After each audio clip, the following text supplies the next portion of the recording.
Okay, we've been sent a case to evaluate an immediate placement for tooth number 7. Let's take a closer look.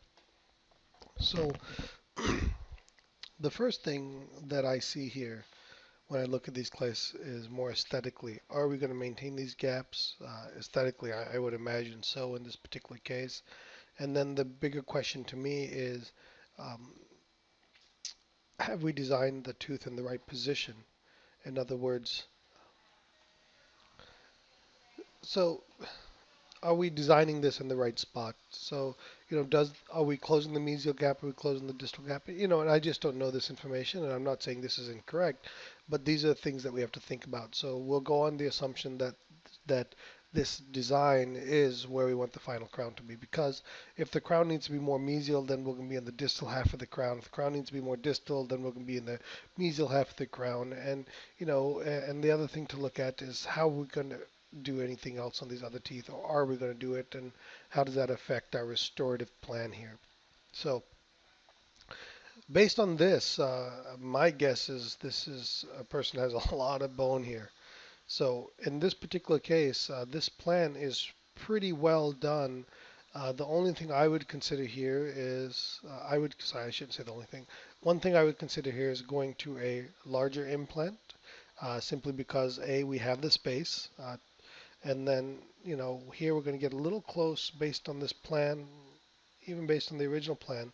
We're a little close here to the apical area, and part of that is because this tooth, you can see because of the spacing, this root has diverged that way.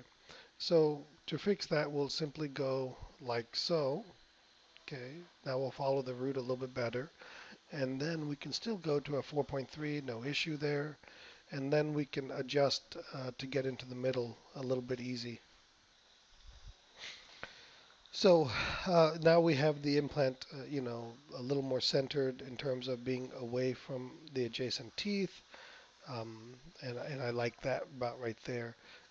Now I think we can go to a larger size implant. We have the bone, and then we could even consider going to a longer implant, although it's definitely unnecessary in this case. So let's go to a 4.3 by 13.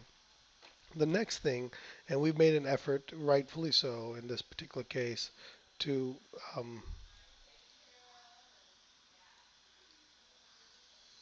we've made an effort here to create a screw retained situation. So what I would say in this is that we're probably a little too to the lingual here, and what I worry about is having to make this restoration thick from the size of the tie base, the thickness of the material.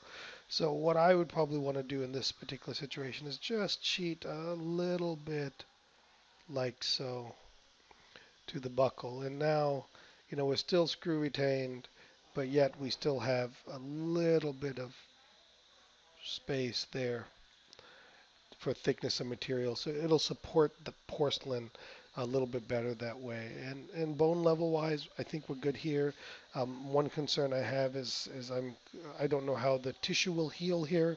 There's a good chance that this tissue will heal long, and um, and because there is so much tissue there that's being held by the tooth, that we might lose some of this tissue, and our margin may end up being somewhere around right here.